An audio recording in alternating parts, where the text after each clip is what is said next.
Assalamualaikum warahmatullahi wabarakatuh. Perkenalkan, nama saya Hendra Putra Pratama, mahasiswa Universitas Musamus, jurusan Pendidikan Komputer, Fakultas Keguruan dan Ilmu Pendidikan. Oke, baik, di sini saya akan mengomentari kebijakan dari Bapak Menteri Pendidikan Republik Indonesia, ini Bapak Nadiem Karim, tentang Kampus Merdeka. Kampus Merdeka ini merupakan program utama dari Bapak Pendidikan Republik Indonesia.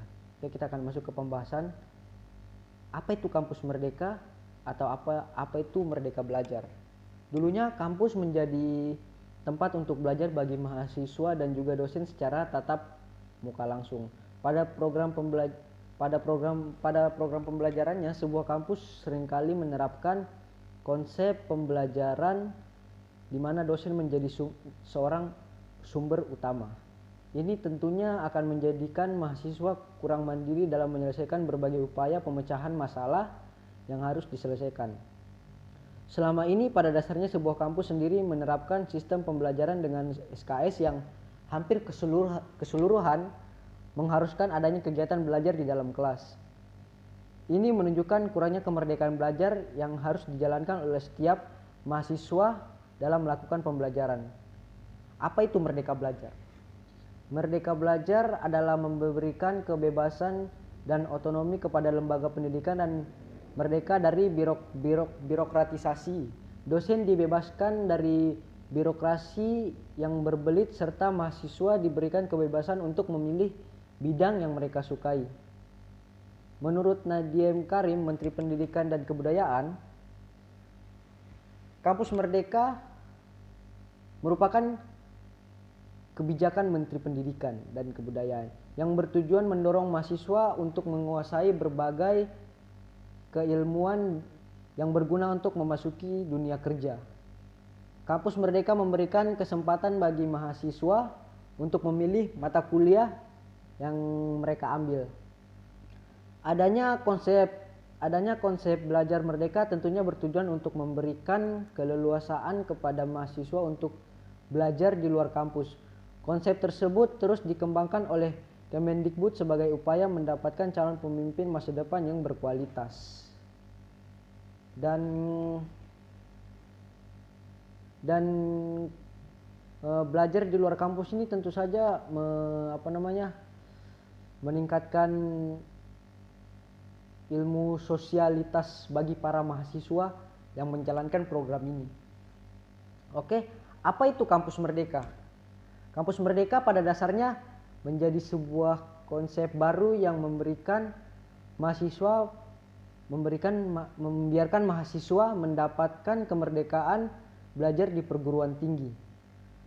Konsep ini pada dasarnya menjadi sebuah lanjutan dari sebuah konsep yang sebelumnya, yaitu Merdeka Belajar. Ini merupakan sebuah implementasi dari visi misi yang dimiliki oleh Presiden Joko Widodo guna menciptakan adanya sumber daya manusia yang lebih unggul. Perencanaan pada konsep Kampus Merdeka ini pada dasarnya hanya perlu untuk mengubah peraturan menteri saja. Konsep Kampus Merdeka rencananya akan segera dilangsungkan, mungkin ada beberapa kampus yang sudah melaksanakan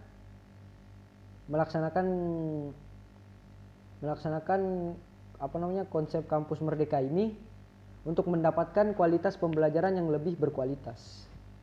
Dalam penerapannya, konsep ini nantinya mahasiswa akan diberikan keleluasaan selama 2 semester pada program belajarnya untuk melakukan kegiatan di luar kelas. Konsep ini pada dasarnya menjadikan mahasiswa lebih bersosialisasi seperti yang saya sebutkan pertama dengan lingkungan di luar kelas. Jadi mahasiswa nantinya secara tidak langsung akan diajak untuk belajar caranya hidup di lingkungan masyarakat. Pada dasarnya kebijakan tersebut bertujuan untuk dapat mengenalkan adanya dunia kerja pada mahasiswa sejak dini, sehingga kemudian mahasiswa akan jauh lebih siap kerja setelah nantinya lulus dari sebuah perguruan tinggi yang tersedia. Menteri Nadiem pada dasarnya telah menciptakan sebuah terobosan yang akan mendorong mahasiswa untuk belajar selama dua semester di luar kampus. Perencanaan kampus Merdeka menjadi sebuah upaya untuk memberikan kesempatan bagi mahasiswa dalam menentukan mata kuliah yang nantinya akan diambil.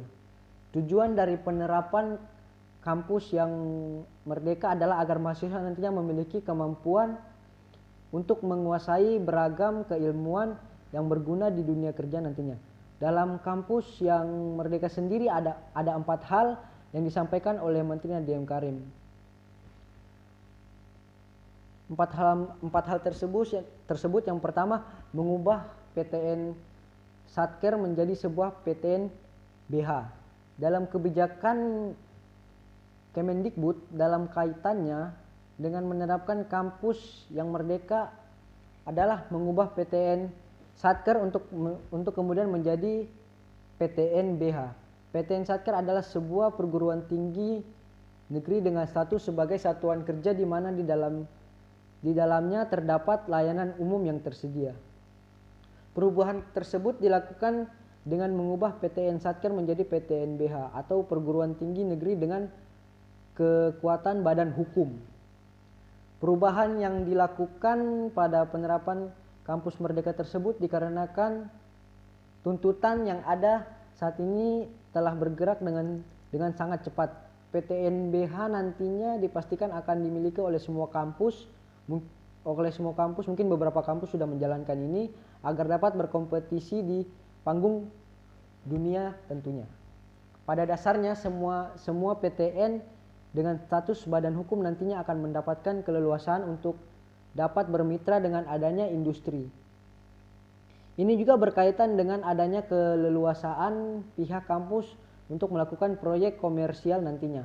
Adanya PTN BH nantinya juga dapat melakukan perubahan pada pengaturan keuangan dengan cepat sesuai dengan yang dibutuhkan. Oke, option kedua, adanya penyederhanaan pada akreditas perguruan tinggi. Salah satu kebijakan lainnya yang diterapkan dalam kampus yang merdeka adalah adanya penyederhanaan pada akreditasi perguruan tinggi. Kebijakan ini berkaitan dengan program reakreditasi yang pada dasarnya bersifat otomatis untuk semua peringkat dan juga bersifat sukarela bagi perguruan tinggi. Pada dasarnya, dalam penerapan kampus yang merdeka, kedepannya akreditasi tetap berlaku selama 5 tahun dan bisa diperbaharui secara otomatis. Adanya akreditasi A akan diberikan pada setiap perguruan tinggi yang nantinya bisa berhasil mendapatkan akreditasi internasional. Dan opsi yang ketiga adalah pembuka prodi baru.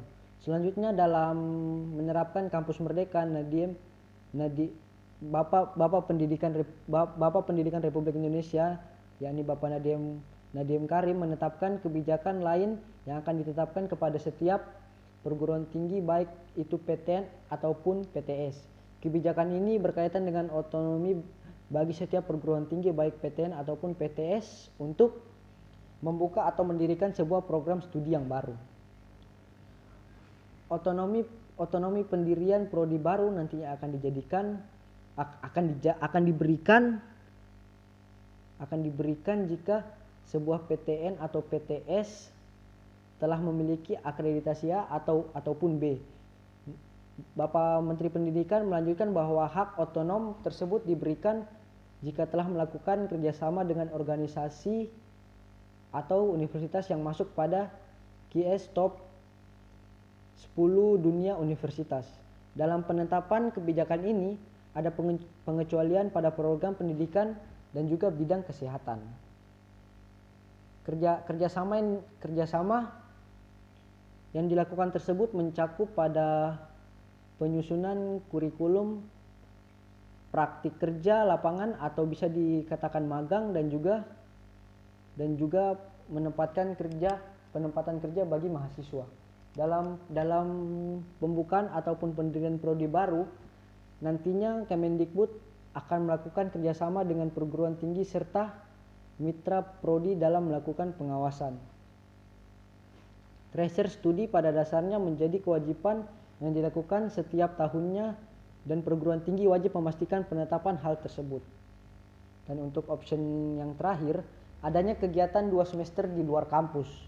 Nah, dia mengatakan bahwa pada dasarnya apapun yang dipelajari seringkali hanyalah menjadi sebuah starting point saja yang dimiliki. Adanya kebijakan untuk melakukan kegiatan selama 2 semester di luar kampus pada dasarnya menjadi sebuah bentuk kemerdekaan yang didapatkan oleh mahasiswa. Kegiatan di luar kampus bisa dilakukan dengan berbagai macam hal, mulai dari magang atau praktik pada suatu organisasi. Mengajar pada sebuah sekolah di daerah terpencil pada dasarnya juga menjadi salah satu contoh penerapan kegiatan 2 semester di luar kampus.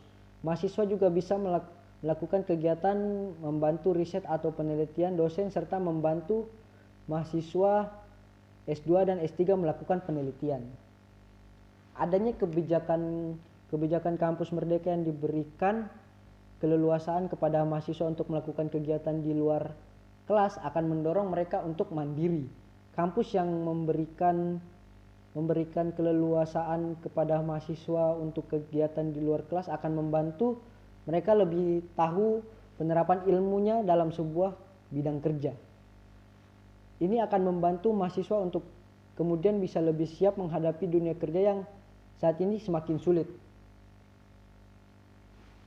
4 kebijakan tersebut pada dasarnya akan mendorong keberhasilan pada penerapan kampus merdeka yang diterapkan nantinya.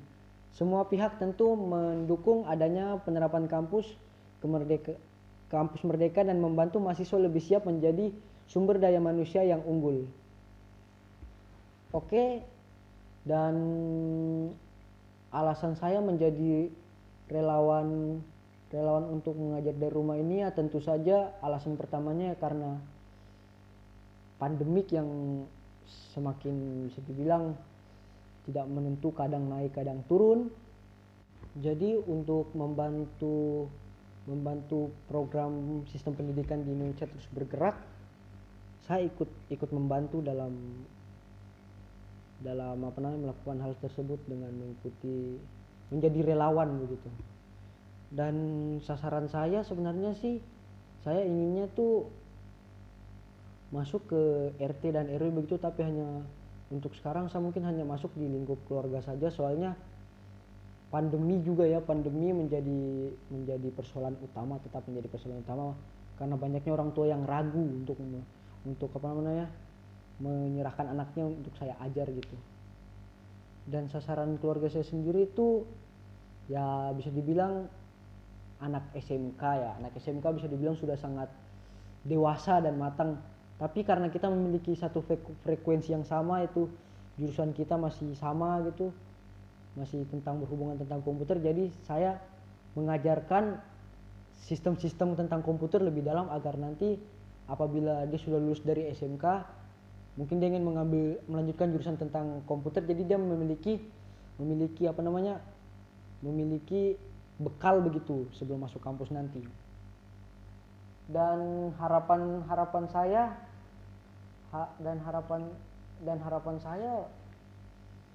ya mudah-mudahan kegiatan ini dan akan berjalan terus gitu, karena ini menurut saya kegiatan program yang sangat bagus dan